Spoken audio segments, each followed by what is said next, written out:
Hari ini saya sedang melakukan untuk pengambilan logam dari jarak. Ini air jarak yang sudah saya endapkan 2 hari ini. Sudah 2 hari, 2 malam. Ini masuk hari ke-3 lagi pengendapan jarak. Jadi kita akan coba mengambil air ini nanti teman-teman, dan kita coba endapkan apakah sudah ada larutan logamnya atau belum. Ini teman-teman batang jaraknya. Nih batang jaraknya nih teman-teman. Ini semuanya batang jarak. Inilah saya ambil untuk dilakukan pengambilan logam mulianya. Mudah-mudahan nanti ada isinya teman-teman. Ini adalah air jarak yang saya ambil tadi, dan ini sudah saya saring teman-teman ya. Yang dalam ember tadi ini sudah saya ambil dan sudah saya saring, dan air inilah nanti yang akan kita coba untuk melakukan pengendapannya. Mudah-mudahan sudah ada logam yang larut di dalam larutan ini.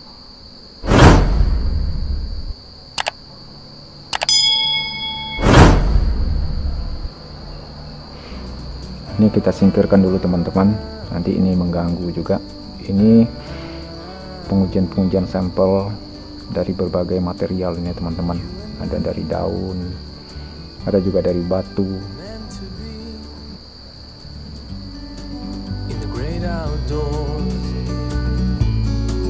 Forever free, you and me, meant to be. Nah, di dalam pengendapan ini saya menggunakan garam dulu teman-teman untuk melakukan pengendapannya. Jadi maksudnya digunakan garam ini untuk mengikat ion-ion logam yang ada di air kaya tersebut. Kita ikat dulu logam-logamnya dengan menggunakan garam.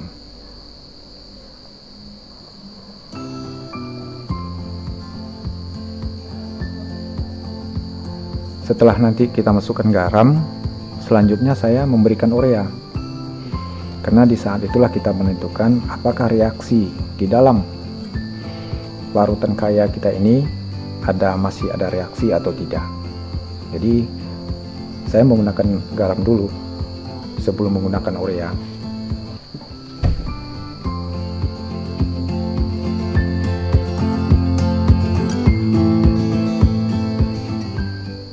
Jadi takaran garamnya itu kita kira-kira aja ya teman-teman, untuk menangkap ion-ion yang ada di dalam larutan kaya tersebut. Ini kita gunakan setengah sendok makan. Itu teman-teman ya, kita kasih dulu, kita coba dulu setengah sendok makan. Kita aduk-aduk sampai rata teman-teman, agar dia tuh bisa menangkap logam-logam halus di dalam air kaya itu.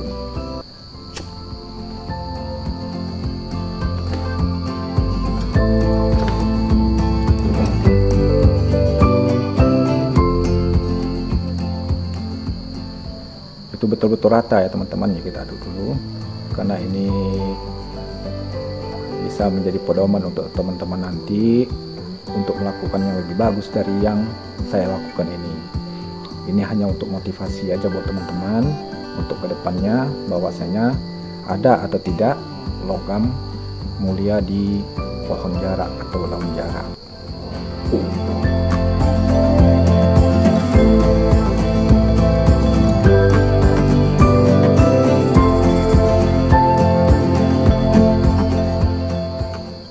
Nanti dapat kita perhatikan ya teman-teman ya, kalau di saat kita melakukan pengadukan tadi ada busa atau ada gelembung-gelembung, nah berarti ada reaksi masih di dalam air kaya yang kita proses ini. Nah, baru kita kasih nanti sedikit urea ya teman-teman. Ini saya sedang mengambil urea dulu, pupuk urea untuk penetral air kaya ini. Kita kasih aja 1 sendok dulu teman-teman ya. Kalau nanti kurang bisa kita tambah lagi.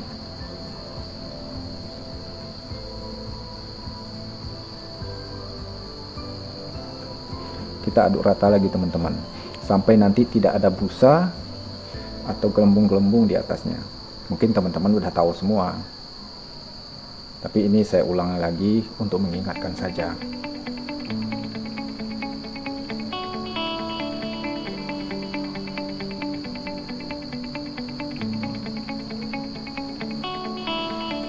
Nah, nanti setelah ini kita kasih urea, setelah kita tangkap ion-ion partikel di dalamnya itu, partikel logam mulianya, baru nanti kita memberikan sedikit pelarut yang lain atau pengendap yang lain. Contohnya kita bisa menggunakan ferrosulfat. Kalau kita tuh menggunakan asam, bisa juga kita menggunakan itu Cu nitrat atau sebagainya. Banyak pengendap-pengendap lain, bisa juga dengan soda as, soda kue atau sekalian macam. Banyak pengendap-pengendap yang telah teman-teman ketahui semuanya.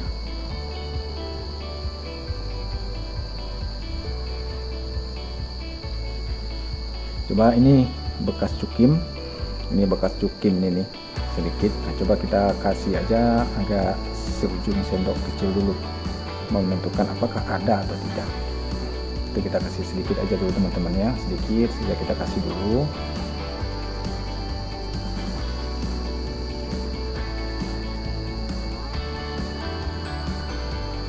Nah, sepertinya kalau sesuai dengan apa yang kita lihat, terjadi perubahan pada air, itu ada di bawahnya, itu warna coklat teman-teman ya.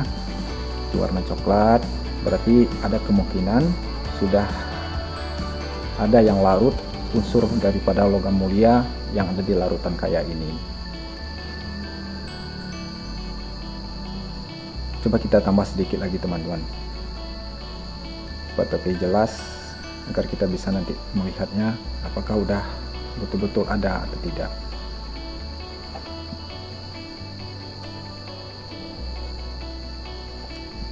Sepertinya ada endapan teman-teman ya, ada endapannya. Itu yang di air di atas bening, di bawah itu udah ada endapannya coklat. Mudah-mudahan ini semua sudah mulai larut di dalam larutan tersebut.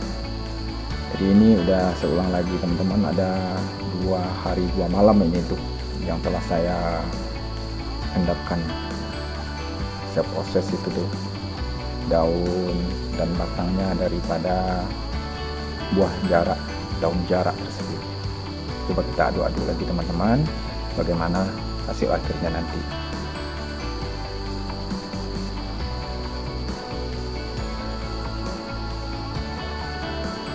Coba kita diamkan sebentar dulu teman-teman, kita lihat apakah Anda nanti itu buih-buih di atasnya atau gelembung-gelembung.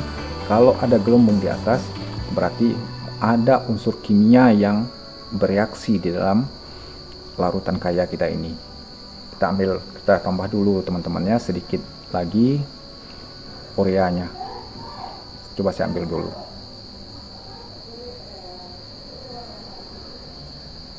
Ini kita tambah lagi teman-teman ya, sedikit aja.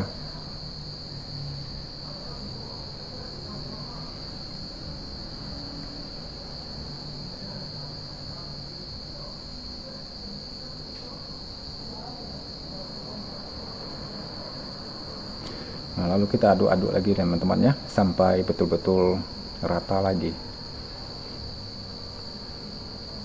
Kalau logam itu tuh di dalam larutan itu tuh banyak, kandungan logamnya itu tinggi, biasanya itu dia tuh cepat mengendap. Semakin cepat dia tuh mengendap di dalam waktu kita melakukan pertukaran ion tersebut, berarti logamnya itu, logam beratnya itu banyak. Itu aja kesimpulan saya teman-teman. Tapi kalau teman-teman sendiri, saya tidak tahu juga. Mungkin teman-teman mau menggunakan cara sendiri yang lebih dari yang saya kerjakan sekarang ini. Jadi karena itu masih Saya lihat ada busa sedikit, kita kasih lagi urea sedikit lagi, supaya betul-betul kimia yang di dalam larutan kaya kita ini tidak ada. Dan apa yang akan terjadi setelah dia itu betul-betul di pH yang tepat di dalam larutan. Jadi kalau untuk pH teman-teman ya, itu perlu juga teman-teman ingatkan, dan saya hanya mengingatkan, kalau kita melakukan sistem asam, pH 1 dan 2 itu logam larut, pH 3 dan 4 itu logam mengendap. Di basa itu di pH 11,5 atau 12,5 itu logam larut. Di pH 8 dan 9 itu pH itu tuh logam itu tuh akan mengendap gitu. Itu perlu teman-teman ingat juga, mengingatkan aja. Jadi kalau bermain basa ini kita memang harus gak teliti sedikit dengan menggunakan pH. Kita harus selalu cek pH-nya, karena semakin banyak logam nanti yang larut di dalam pada material tersebut yang kita lakukan, sehingganya dia tuh akan menjadi asam. Misalnya kita pertama membuat pH 11,5, 12,5. Jadi setelah dia itu larut, pH itu akan meningkat. Dia tuh akan turun. Dari tadi 12,5 atau 11,5, bisa aja dia tuh menurun 9 atau 8,5. Kalau 8 dengan 9, larutan itu nanti endapan yang kita lakukan itu, yang kita proses itu tuh, dia tuh tidak larut. Nah, maka dari itu teman-teman perlu juga memperhatikan beberapa yang sangat sensitif begitu.